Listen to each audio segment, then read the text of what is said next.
ये कहानी उर्मिला नाम की एक औरत और उसकी 3 बेटियों की है। उर्मिला बहुत ही ज्यादा गरीब थी। सिलाई करके वो अपनी तीनों बेटियों का पेट पालती थी, लेकिन सिलाई करके उर्मिला इतने पैसे नहीं कमा पाती थी कि खाने पीने के उपरांत कुछ बचा सके।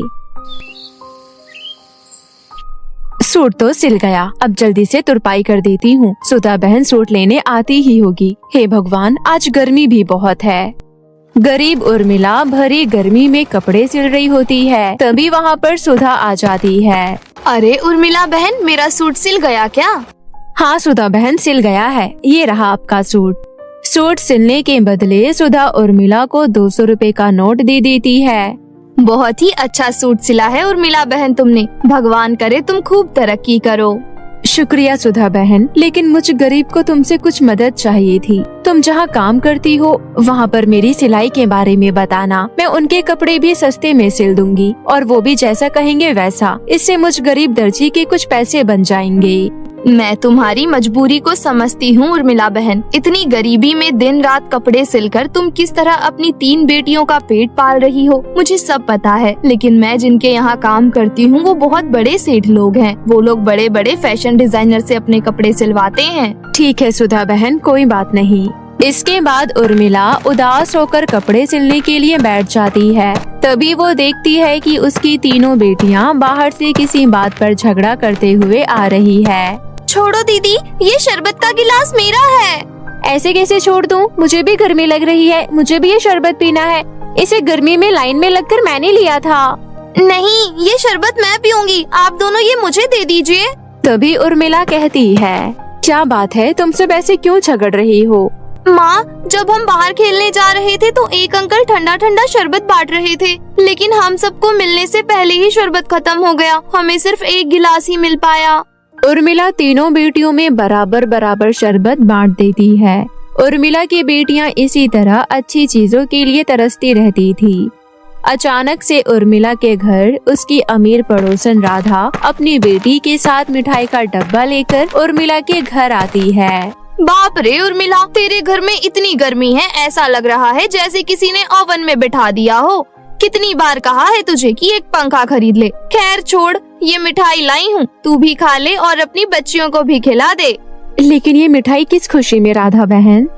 वो क्या है ना, मैंने अपना पुराना वाला छोटा टीवी बेचकर 60 इंच का बड़ा टीवी खरीदा है। स्मार्ट टीवी कहते हैं उसको। अब नए वाले टीवी में हम बहुत सारी नई नई चीजें देख सकते हैं। राधा की ये बात सुनकर उर्मिला की सबसे छोटी वाली बेटी कहती है, अरे वाह आंटी, फिर तो आप हमें भी टीवी देखने दोगी ना? क्यों नहीं, आ जाना, मैं दिखा दूंगी। अच्छा उर्मिला, अब मैं चलती हूँ। एक शाम उर्मिला अपने कपड़े सिलने में व्यस्त थी। तभी उसकी सबसे छोटी वाली बेटी उससे कहती है, माँ बहुत ही ज्यादा बोरियत हो रही है, क्या हम राधा आंटी के घर जाकर टीवी देख ले? ठीक है जाओ, लेकिन आंटी के घर में ज्यादा शैतानी मत करना। ठीक है माँ, हम जा रहे हैं। उर्मिला की तीनों बेटियां राधा के घर चली जाती है। राधा आंटी, हम टीवी देखने आए हैं, हमें थोड़ा सा टीवी देखने दो, हम वही देख लेंगे जो आप देखोगी। राधा अपने मन में सोचती है, आ गई तीनों मेरे घर में मुंह उठाकर, शर्म भी नहीं आती है इनको। इनको क्या, इनकी माँ को भी शर्म नहीं आती है। ठीक है देख लो, लेकिन खबरदार जो ज्यादा शैतानी की तो। उर्मिला की बेटियां चुपचाप जमीन पर बैठकर टीवी देखने लगती है। राधा के घर में टीवी देखकर वो तीनों बहुत ही ज्यादा खुश थी। अब वो तीनों रोज राधा के घर टीवी देखने पहुंच जाती थी। एक दिन राधा गुस्से में उन तीनों से बोलती है, अरे बेशरम हो गया तुम तीनों, एक दिन घर में बैठाकर टीवी दिखा लिया तो तुम तो रोज ही आने लगी। अगर तुम तीनों को टीवी देखने का इतना ही शौक है तो जाकर कहो अपनी गरीब माँ से कि एक टीवी खरीद दे। उर्मिला की तीनों बेटियां आंखों में आंसू लिए घर आकर सारी बात अपनी माँ को बताती है। माँ, आंटी ने हमें भगा दिया और उन्होंने हमें टीवी भी नहीं देखने दिया। हम इतने गरीब क्यों हैं माँ? हमारे घर में ना पंखा है, ना टीवी है, और ना ही हमारे पास पहनने के लिए अच्छे कपड़े हैं। देखो, हम तीनों की फ्रॉक फट चुकी है। बेटा, मैं तुम तीनों को महंगी चीज तो नहीं दिला सकती, लेकिन मैं तुम तीनों के लिए नई फ्रॉक बना सकती हूँ। उस दिन उर्मिला की तीनों बेटियां उदास होकर भूखे पेट ही सो जाती है। तभी उर्मिला अपनी बेटियों की फ्रॉक सिलने के लिए कतरन इकट्ठा करने लगती है और सभी कतरन को जोड़ जोड़ कर 3 फ्रॉक सिलकर तैयार कर देती है। अगले दिन जब तीनों बहनें सोकर उठती है तो उर्मिला उन तीनों को फ्रॉक दिखाती है। फ्रॉक देखकर उर्मिला की बड़ी बेटी कहती है, माँ, ये आपने कैसी फ्रॉक सिली है? कितने सारे जोड़ हैं इसके अंदर। इतने जोड़ तो हमारी पुरानी फ्रॉक में भी नहीं है। नहीं चाहिए हमको ये फ्रॉक। आपने इतने सारे कतरन को जोड़कर ये फ्रॉक बनाई है। ऐसा लग रहा है जैसे किसी भीख मांगने वाली की फ्रॉक हो। हाँ माँ, दीदी बिल्कुल ठीक कह रही है। हम ऐसी फ्रॉक नहीं पहनेंगे। ये हमारी पुरानी फ्रॉक से भी खराब दिख रही है। उर्मिला की तीनों बेटियों को वो फ्रॉक बिल्कुल पसंद नहीं आता और वो तीनों फ्रॉक वहीं छोड़कर बाहर खेलने चली जाती है। उर्मिला ये देखकर बहुत उदास हो जाती है। मेरे पास कुछ पैसे रखे हैं, एक काम करती हूँ, बाजार जाकर फ्रॉक के दाम पूछती हूँ। अगर सस्ते हुए तो 3 फ्रॉक खरीद कर ले आऊंगी। ऐसा सोचकर उर्मिला बाजार की तरफ जाने लगती है। तभी उसको एक औरत दिखती है जो अपने हाथ में चिड़िया का पिंजरा पकड़े हुए थी। चिड़िया पिंजरे के अंदर बहुत फड़फड़ा रही थी, मानो वो ये कहना चाहती थी कि उसे पिंजरे से बाहर आना है। अरे ये औरत कितनी बेरहम है। चिड़िया पिंजरे के अंदर कितना फड़फड़ा रही है, लेकिन इसको बेचारी चिड़िया पर बिल्कुल तरस नहीं आ रही। मैं इस औरत का पीछा करती हूँ, मौका पाकर इस चिड़िया को आजाद कर दूंगी। उर्मिला उस औरत का पीछा करते हुए जंगल आ पहुँचती है। उर्मिला देखती है कि वो औरत खुद से ही कह रही है, अब मुझे इस चिड़िया को मार के खाने से कोई नहीं रोक सकता। उसके बाद मैं बहुत ज्यादा शक्तिशाली हो जाऊंगी। तभी उर्मिला एक पत्थर से उस औरत पर वार करके उसको बेहोश कर देती है। उर्मिला जैसे ही वो पिंजरा खोलती है, उसमें से चिड़िया निकलकर उड़ने लगती है और एक बहुत खूबसूरत परी का रूप ले लेती है। मेरी जान बचाने के लिए तुम्हारा बहुत बहुत शुक्रिया। ये एक जादूगरनी है, इसने मुझे चिड़िया बनाकर कैद कर लिया था। बताओ मैं तुम्हारी क्या मदद कर सकती हूँ? उर्मिला परी को अपनी सारी आत्मकथा सुनाती है और ये भी बताती है कि इस समय वो कहाँ जा रही थी। परेशानी बस यही है परी जी कि हम गरीबी के मारे हुए हैं। उर्मिला की बात सुनकर वो परी अपनी जादुई छड़ी घुमाती है और वहाँ पर 3 जादुई फूलों की फ्रॉक प्रकट करती है। ये तीनों जादुई फूलों की फ्रॉक है। इन तीनों फ्रॉक में अलग अलग जादू है। एक फ्रॉक तुम्हें सोने के सिक्के देगी, दूसरी फ्रॉक तुम्हें चांदी के सिक्के देगी और तीसरी फ्रॉक तुम्हें ढेर सारे ऐसे ही दिखने वाले फूलों की फ्रॉक देगी। अब तुम जा सकती हो। उर्मिला तीनों फूलों की फ्रॉक लेकर घर आ जाती है और तीनों फ्रॉक अपनी बेटियों को दिखाती है। उर्मिला की तीनों बेटियों को जादुई फूलों की फ्रॉक बहुत पसंद आती है। फिर उर्मिला अपनी तीनों बेटियों को उन फ्रॉक के जादू के बारे में बताती है, जिसे जानकर वो तीनों और भी ज्यादा खुश हो जाती है। इसका मतलब माँ, अब हम बहुत अमीर हो जाएंगे। फिर तो हम बहुत सारी चीजें खरीदेंगे, फ्रिज, कूलर, टीवी, एसी सब कुछ खरीद लेंगे। हाँ मेरी बच्ची, लेकिन तुम तीनों को इन फ्रॉक की मदद से अन्य लोगों की भी मदद करनी होगी। अपने अंदर स्वार्थ और घमंड कभी मत आने देना मेरी बच्चियों। उर्मिला की तीनों बेटियां वो फ्रॉक पहन लेती है और गांव में घूमने लगती है। सभी को उनकी फ्रॉक बहुत ही सुंदर लग रही थी। उन्हें लग रहा था कि ऐसी फ्रॉक उनकी माँ ने सिली है, इसलिए बहुत सारे लोग उर्मिला के पास हूबहू वैसा ही फ्रॉक सिलवाने के लिए आ जाते हैं और उर्मिला तीसरी जादुई फ्रॉक की मदद से उन्हें एक वैसा ही फ्रॉक दे देती है, जिससे कि उसे बहुत अच्छी खासी कमाई होने लगती है। एक दिन राधा उर्मिला के पास आती है और कहती है, उर्मिला बहन, उस दिन के लिए मैं तुमसे माफी चाहती हूँ जब मैंने तुम्हारी बेटियों को टीवी नहीं देखने दिया था। कोई बात नहीं राधा बहन, गलतियाँ तो इंसान ही करते हैं। कहो तुम यहाँ क्यों आई हो? देखो ना उर्मिला बहन, जब से मेरी बेटी ने तुम्हारी बेटियों को इतनी सुंदर फ्रॉक में देखा है, वो जिद कर रही है कि उसे भी वैसी ही फ्रॉक चाहिए। तुम एक फ्रॉक उसके लिए भी सिल दो। उर्मिला मुस्कुरा देती है और जादुई तीसरी फूलों की फ्रॉक की मदद से राधा को भी एक फ्रॉक दे देती है। उसके पास बहुत पैसा आ गया था, लेकिन उसके बावजूद उर्मिला ने अपनी सादगी नहीं छोड़ी और ज्यादा पैसा आने के बाद भी वो अपना जीवन सादगी से ही व्यतीत करती रही। उसने बस अपनी जरूरत का कुछ सामान खरीद लिया जिससे उसे और उसकी बेटियों को कोई तकलीफ ना हो। उर्मिला ने अपनी तीनों बेटियों का एक बहुत महंगे स्कूल में एडमिशन करवा दिया और फूलों के जादुई 3 फ्रॉक की मदद से लोगों की मदद करते हुए अब वो अपना जीवन खुशी खुशी व्यतीत करने लगी। गरीब लड़की के जादुई लंबे बाल।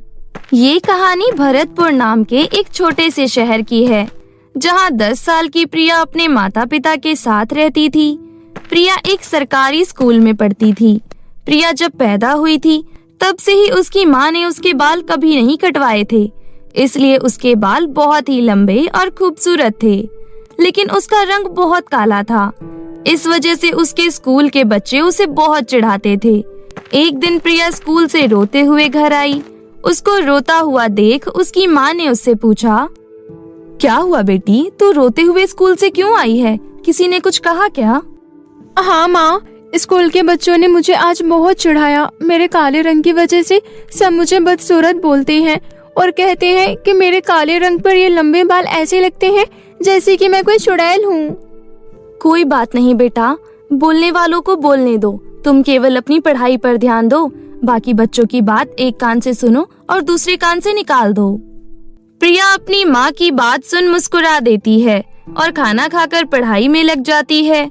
शाम को प्रिया का पिता बहुत खुश होकर घर आता है।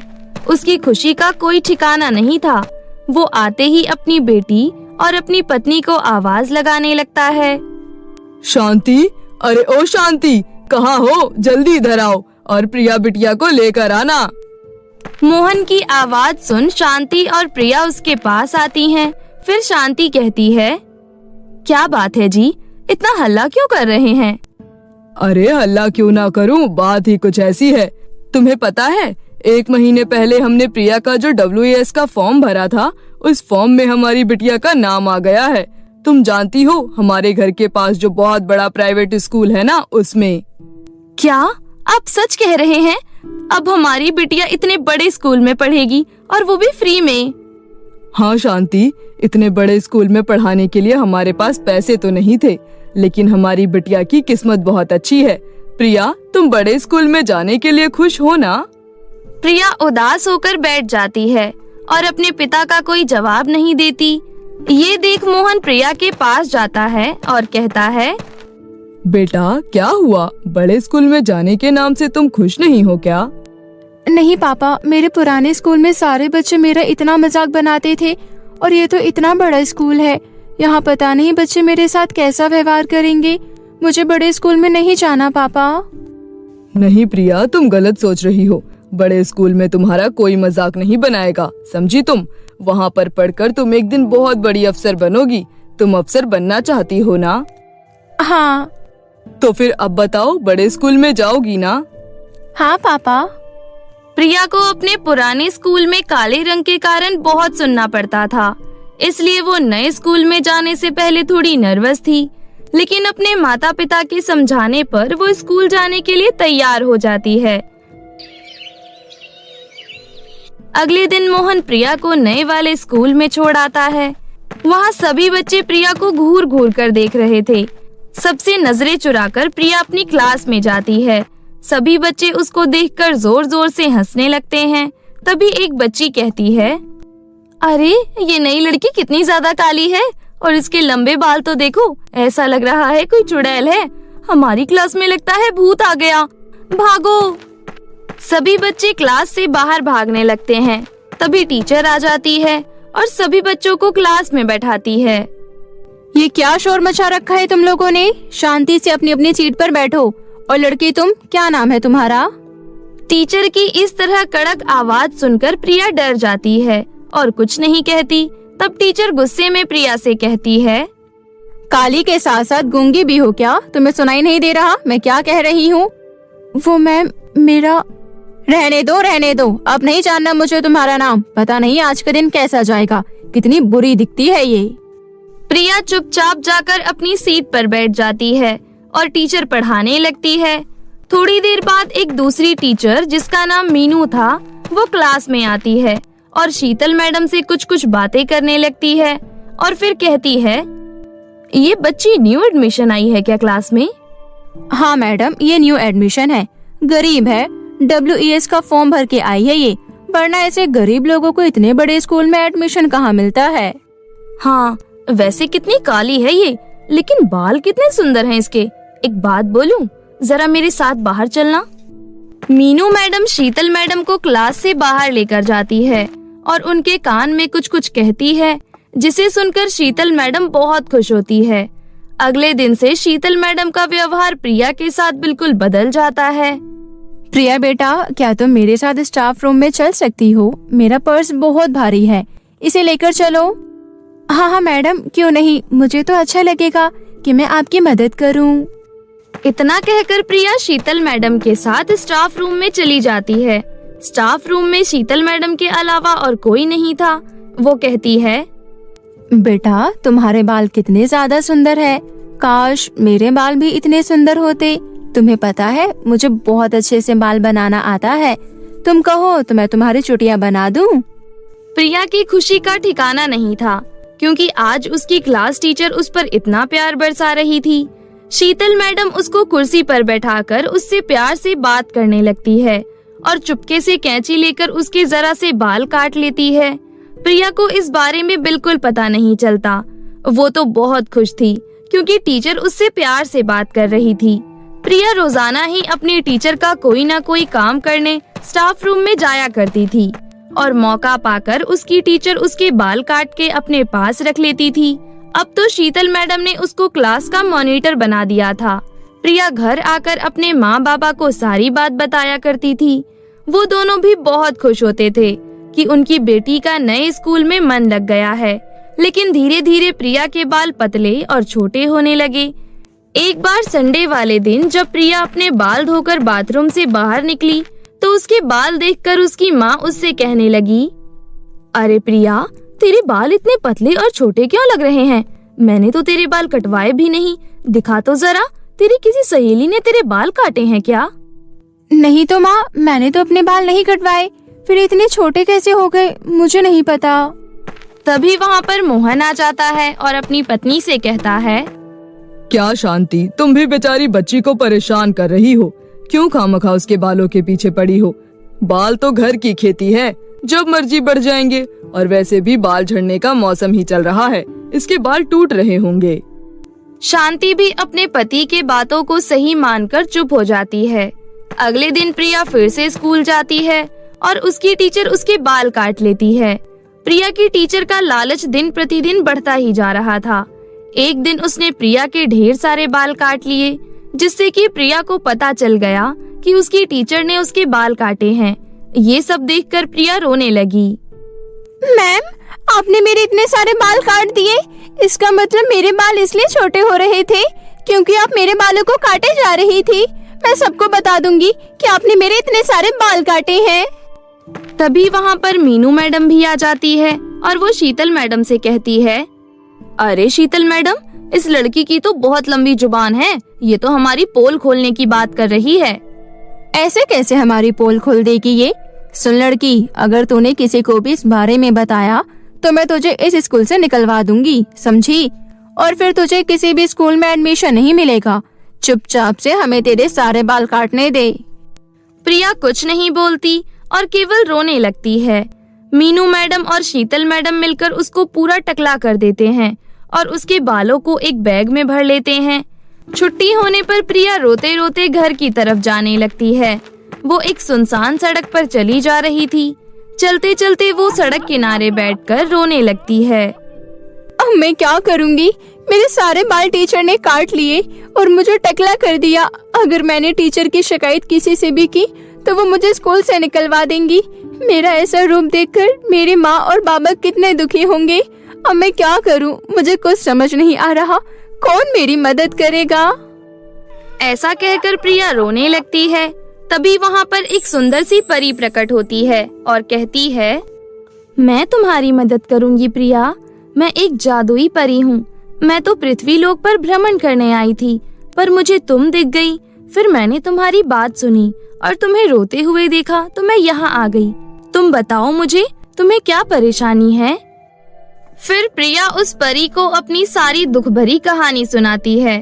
फिर परी प्रिया के सर पर हाथ रखती है और उसके बाल पहले की तरह लंबे और घने हो जाते हैं और वो बहुत खूबसूरत भी हो जाती है। ये देखकर प्रिया बहुत खुश होती है और फिर एकदम से उदास भी हो जाती है। तब परी कहती है, उदास मत हो प्रिया, अब जो भी तुम्हारे बाल काटने की कोशिश करेगा वो टकला हो जाएगा और उसके बाल तभी वापस आएंगे जब वो अपनी गलती कबूल करेगा और सबको सच्चाई बताएगा। तुम्हारे बाल काटने वाले की यही सजा है। आपका बहुत बहुत शुक्रिया परी माँ, आप कितनी अच्छी हो। तुम भी तो बहुत अच्छी हो प्रिया। अच्छा, अब मैं चलती हूँ, मुझे देरी हो रही है। ऐसा कहकर परी अदृश्य हो जाती है और प्रिया खुशी खुशी घर आ जाती है। उसकी माँ उसका गोरा रंग देखकर हैरान हो जाती है। तब प्रिया अपने माँ बाबा को सारी बात बताती है कि किस तरह एक परी ने उसकी मदद की। अगले दिन प्रिया स्कूल जाती है। वापस से उसके सर पर इतने लंबे घने बाल देखकर शीतल मैडम हैरान हो जाती है। वो पूरी तरीके से लालच से भर जाती है और सभी बच्चों के घर जाने के बाद जबरदस्ती प्रिया के बाल काटने लगती है। उसके इस कार्य में मीनू मैडम भी उसका साथ दे रही थी। देखते ही देखते वो दोनों टकली हो जाती हैं। अरे, मैं गंजी कैसे हो गई शीतल मैडम? आप भी गंजी हो गई हो, ये कैसे हुआ? हाँ मीनू मैडम, तुम सही कह रही हो। अब हम दोनों इस क्लास से बाहर कैसे जाएंगे? सब हमारी हंसी उड़ाएंगे। आप दोनों के बाल तब तक नहीं आएंगे जब तक आप दोनों प्रिंसिपल मैडम के आगे अपनी गलती कबूल नहीं करोगी। परी माँ ने आप दोनों के बाल छीन लिए। अब आया मजा? मेरे बाल काटकर आप कितना खुश हो रही थी ना। मैं अभी प्रिंसिपल मैडम को सारी बात बताती हूँ। प्रिया प्रिंसिपल मैडम और बाकी स्टाफ टीचर्स को बुला कर लाती है और सबसे उन दोनों टीचरों की शिकायत करती है। अपने बाल वापस पाने के लिए वो दोनों अपनी गलती स्वीकार कर लेती हैं, जिस कारण प्रिंसिपल मैडम को उन पर बहुत गुस्सा आता है। मीनू और शीतल, तुम दोनों इतनी गिरी हुई हरकत करोगी ये मैंने कभी नहीं सोचा था। मैं तुम दोनों को अभी के अभी स्कूल से निकाल रही हूँ और तुम्हारे खिलाफ पुलिस कंप्लेंट भी करूंगी ताकि तुम्हारी सारी डिग्री रद्द हो जाए और आगे से तुम्हें किसी स्कूल में पढ़ाने का मौका ना मिले। ऐसा कहकर प्रिंसिपल मैडम वहाँ से चली जाती है। शीतल मैडम और मीनू मैडम के बाल तो वापस आ जाते हैं, लेकिन अब उनकी नौकरी उनके हाथ से चली गई थी। असल में वो दोनों बाल का व्यापार करती थी। जगह जगह से बाल इकट्ठा करके वो उनसे बहुत पैसा कमाती थी और इसी लालच के कारण आज उनकी नौकरी चली गई।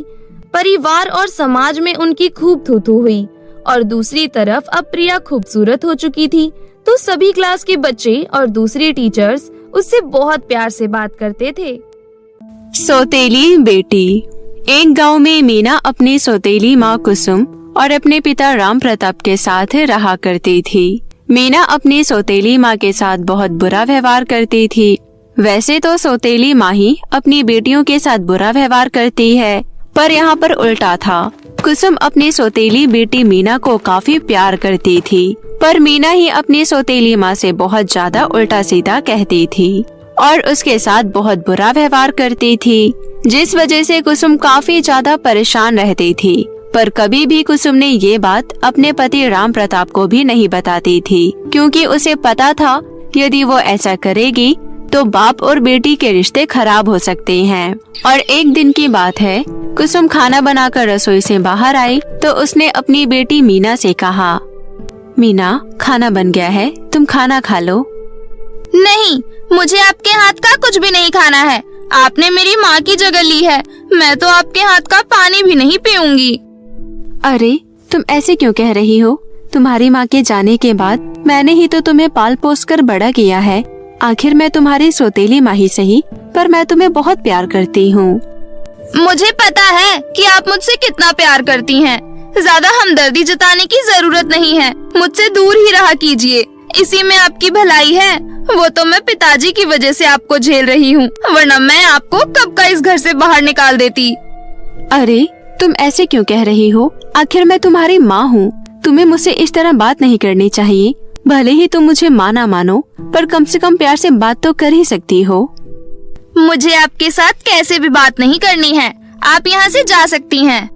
तभी वहाँ पर मीना के पिता राम प्रताप आ जाते हैं और वो उन दोनों की बातों को सुन लेता है और वो मीना से कहता है, ये तुम क्या कर रही हो?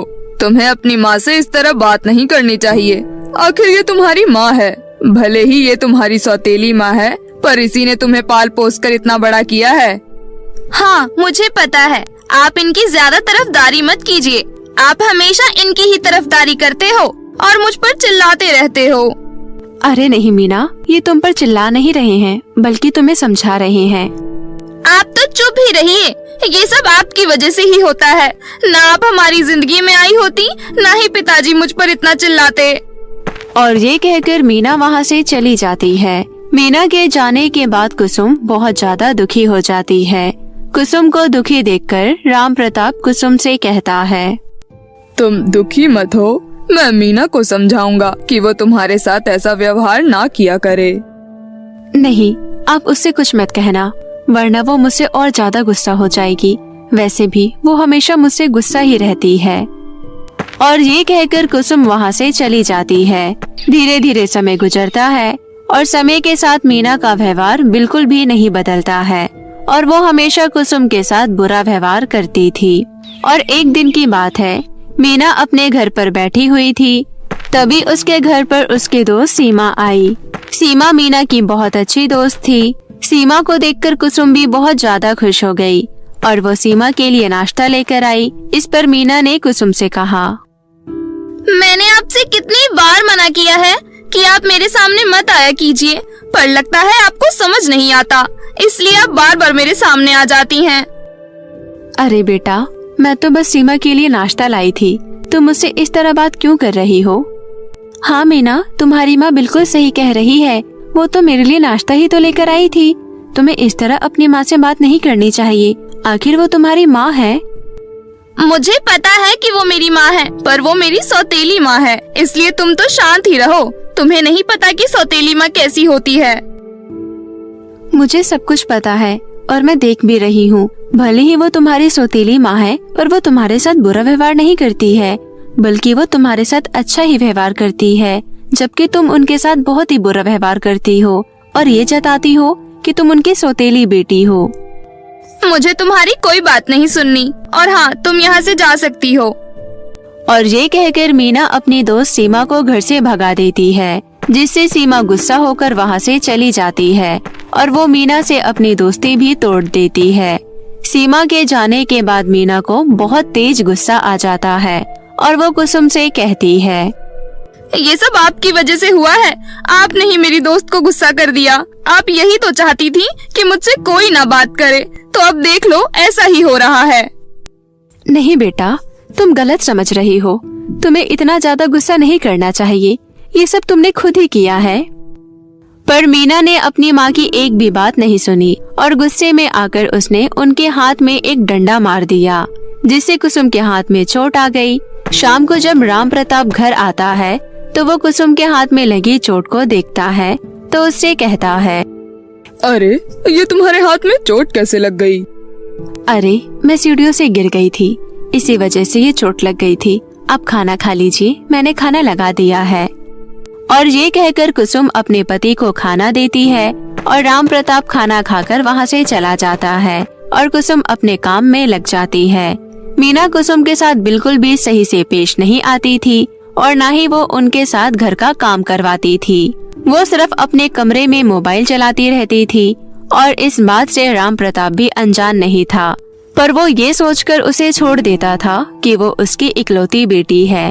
एक दिन की बात है, मीना अपनी माँ पर बिना फालतू में चिल्ला रही होती है और तभी वो कुसुम पर हाथ उठा देती है और ये सब राम प्रताप देख लेता है और राम प्रताप अपनी बेटी मीना से कहता है, तुम्हें शर्म नहीं आती है? तुम अपनी माँ पर हाथ उठा रही थी। आज तक कुसुम ने तुम पर हाथ नहीं उठाया, तो तुम्हारी हिम्मत कैसे हुई कुसुम पर हाथ उठाने की?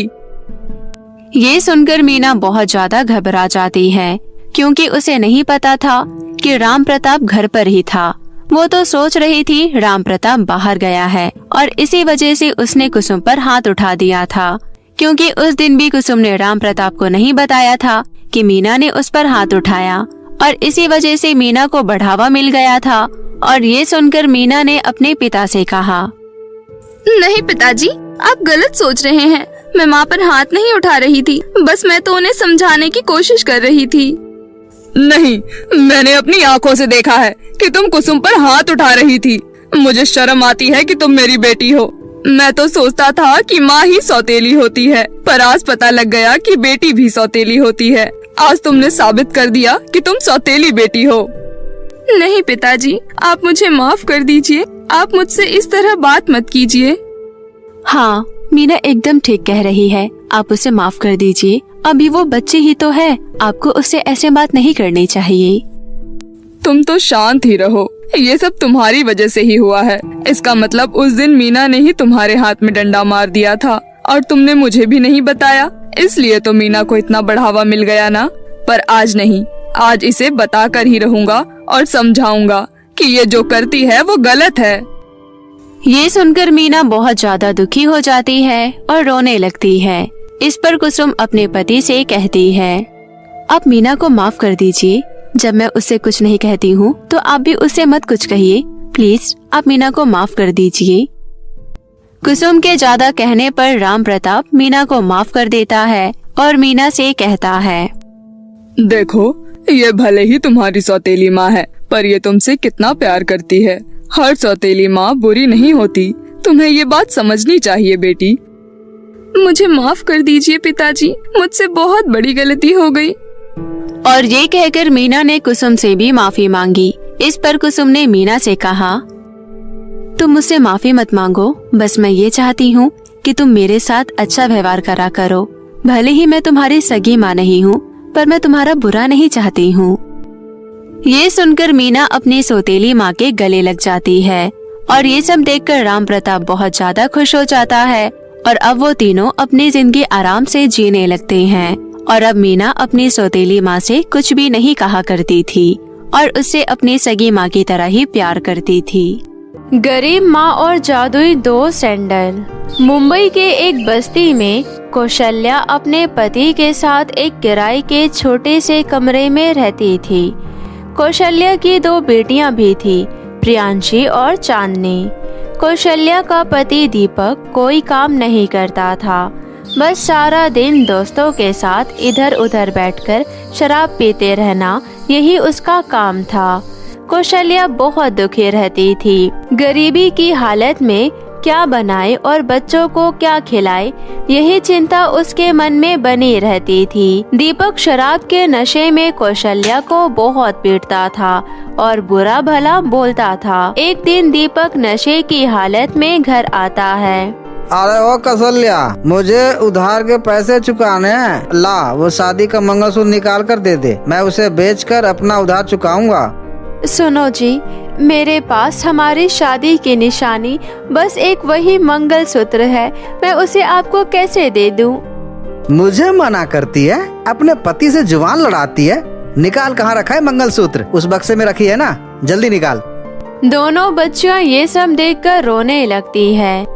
दीपक जबरदस्ती बक्से में रखा मंगलसूत्र निकालकर बेचने चला जाता है। कौशल्या रोने लगती है। प्रियांशी और चांदनी उसे चुप कराते हैं। कौशल्या बच्चों को रूखा सूखा खिलाकर सुला देती है। कौशल्या सारी रात दीपक के इंतजार में काट देती है। अगली सुबह वो देखती है कि दीपक किसी लड़की के साथ वहाँ आता है और कौशल्या से कहता है, चल सामान बांध और अपने दोनों बच्चों को लेकर निकल यहाँ से। आज से ये पूजा मेरे साथ इस खोली में रहेगी। मैंने इसे शादी करने का फैसला लिया है। जी आप कैसी बातें कर रहे हो? आप इसके लिए मेरा मंगलसूत्र लेकर गए थे। आप ऐसे कैसे दूसरी शादी कर सकते हो? मैं इन दोनों बच्चियों को लेकर कहाँ जाऊंगी? ऐसा मत करो मेरे साथ। और ये बच्चे, इनकी क्या गलती है?